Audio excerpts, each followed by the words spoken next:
Hi, I'm Rob Blake. I'm an audio lead here at BioWare, working on the Mass Effect franchise. I'm going to show you some of the processes that we went through for the Legion character from ME2, who may or may not be returning. When we get to the processing stage, a lot of the lines have already been written and the character's been fleshed out. So I'll work with the writers to find out what the actual what the feel of each character should be and how that should affect the processing. And the VO director will obviously work with them and with myself as well. And we'll all trying to steer this character towards a certain feel.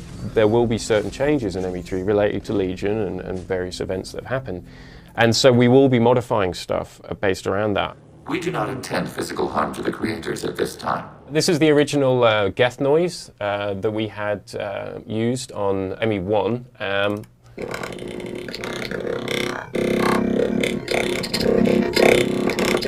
So it's a bunch of crazy, clicky, sort of granular type noises. And we had this difficult challenge of, how are we going to turn that into something that speaks, that you can hear it, because it's just crazy noise. And so I tried originally sort of morphing this with a synthetic voice.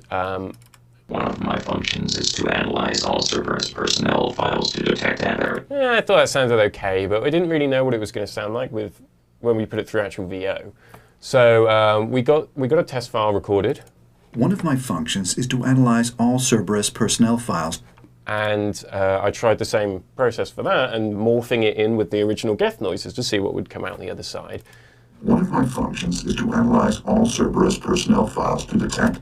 It kind of sounds a bit mushy, do you know what I mean? It sort of loses a lot of its clicky character and some of the interesting intonations that you get from that kind of original Geth noise. So I went through a whole bunch of other processing, and we do this with all our characters. So we have this long process of changing all these different sounds and trying out different effects and stuff to try and come up with something that sounds really cool. So I went through a whole bunch of different effects, like one of my functions is to analyze the old classic flat vocoder. It sounds really robotic. But the problem that we had there is that I was talking to Casey about this, and he was very adamant that he wanted it to retain a sort of humanity kind of aspect to it. It would sound like it was still portraying emotion and a lot of character. So that was a little bit too flat. So I was trying out some other stuff to try and retain the original intonations from the original VO file. For example, one of my functions is to analyze all Cerberus personnel files to detect. That's a frequency shifter where it non-linearly kind of adapts the frequency of what someone's saying.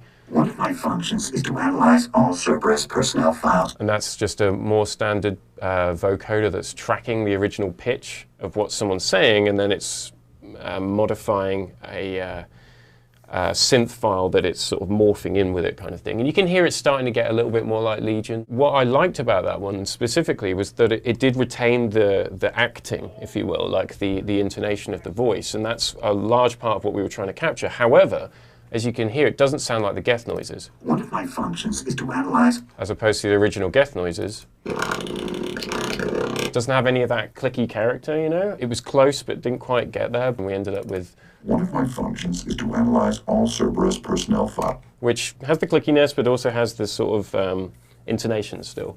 Impossible suggests she never succeeds. Perhaps she would appreciate our cause. It is merely improbable. And this is some of the VO here. This is the final processed version that we're using for ME3. This area houses data pertaining to the initial Geth creator conflict.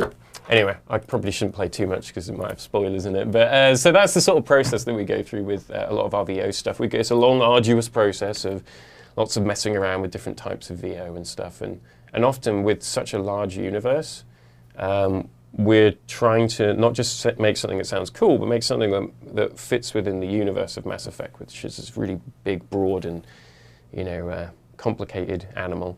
And it's quite a lot of fun to work with.